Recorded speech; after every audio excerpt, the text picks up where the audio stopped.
Now, I made the point last night that Labor leader Anthony Albanese got his knickers in a knot over the lack of appointments for 5 to 11-year-olds keen on taking a vaccine yesterday. Parents couldn't find an appointment. And I made the point that parents have been booking up appointments for more than a week. What did he expect?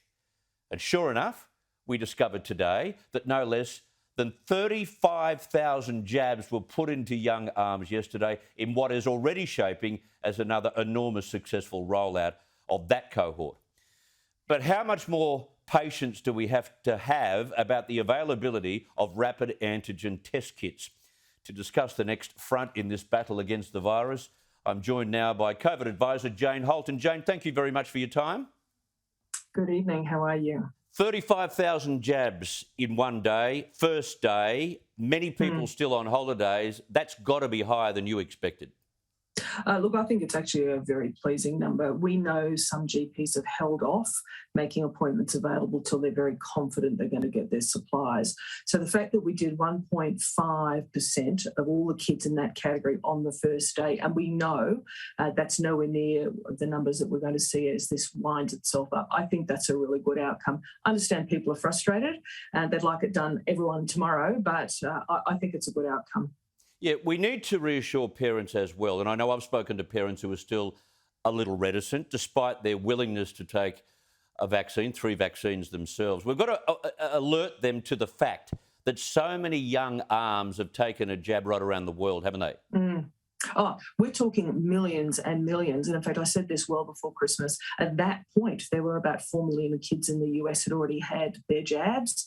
That number is well in excess of that now. This is well tried, well tested. And I accept that parents are worried about doing the right thing by their kids, but the best thing they can do by their kids is actually get them vaccinated. So I understand the reticence, but I think you can have a great level of confidence. We're not first. We've looked at what's going on around the world. The research data is really solid. So, yeah, I understand, but everyone should just get lined up and go get that jab for your kids. And it's not the same quantity of vaccine, is it? No, it's about a third the dose. So what we're talking about here is a paediatric dose. In other words, it's a child dose. We see that with a whole series of vaccines that we all use pretty regularly. The research data is very clear that we're going to get the immune response we want in those children, but it's safe, but it is a smaller dose. So that's why you'll see when you go to make those bookings, it'll ask you explicitly to make a booking that's for a child, and that means that they've got the right dose organised for your child. So are those 6,000 GP clinics and pharmacists prepared? Do they have access to boosters? Will they have access to, of course, vaccines for younger children as well in the coming days? Yes, they will. And I think we've heard JJ Fruin, of course, who is the COVID commander from the federal government, who's running this logistics operation and doing a really great job. As he said, we have these doses. They're available. We've got to get them logistically around the country. I think everyone knows that logistics is a little bit of a challenge at the moment, but those are being rolled out. I've spoken to GPs myself over the last couple of days. Now, they're also a bit frustrated. They'd like it all to be delivered today, but we are being told that those vaccine doses will be coming and therefore they will be available to get into arms. And GPs want to look after their kids, the kids that come to their practice. And of course, you often see those kids as a GP more than you might see their parents because they're getting their normal immunisations. Very true. Now, I want to talk about rapid antigen tests. We're all desperate for them. Those who got in nice and early and thought about it and planned have access already. I understand that. But what are the correct numbers? I heard the Deputy Chief Medical Officer this morning talk about the fact that there are daily arrivals. What do we know about the quantities that are coming in on a daily basis, and when will the bulk arrive? Do you know?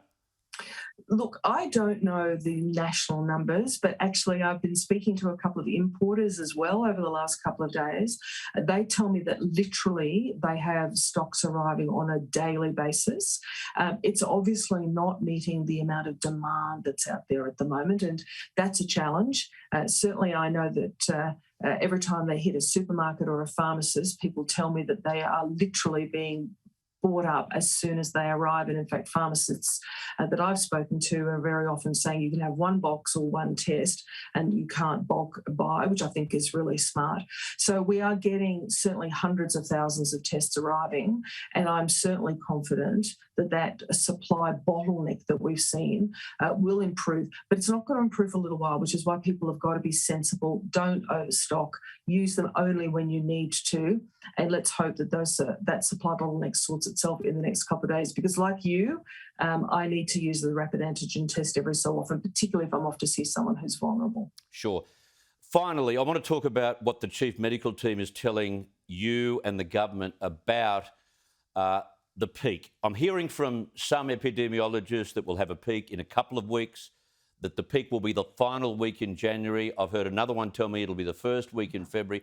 What do we think about when that peak will arrive? And will it arrive at different times in different states? So I'm not privy to the government's modelling on this, but like you, I've been speaking to people about this issue. And there are a number of different views. And certainly some people expect that we will see different peaks in the different states and territories. Obviously, just like we've seen in South Africa, they've already had their peak. It arrived there first. It's finishing there first. Same's happening in Britain, and we may be seeing the same in a number of other countries. Now, nobody actually knows when we're going to see the peak. But the good news is it doesn't look like the duration of this particular wave is anything like as long as we've seen with the earlier ones. As we have heard from many, many experts, this one rises really rapidly, but it also declines pretty rapidly. We've got enough global evidence now around that. So I'm hoping, certainly in New South Wales and Victoria, that we will see something like the top of this in the next few weeks, and certainly before kids go back to school. But truth of the matter is, what we all do in the next couple of weeks, Chris, is going to make a difference about when we see that peak. That is, do the right thing with masks, etc., social distancing, and keeping away from other people. That's exactly right. And as I keep reminding people, those good old hygiene measures that we talked about right back in March of 2020, those are the things that we can still do to protect ourselves and our loved ones. If you're going into that supermarket, and make sure actually you've got a good mask on.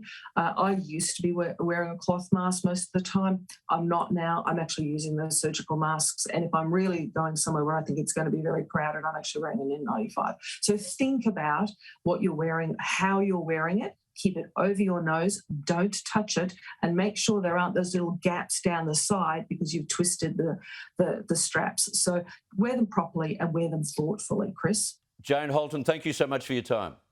That's my pleasure. Good to see you.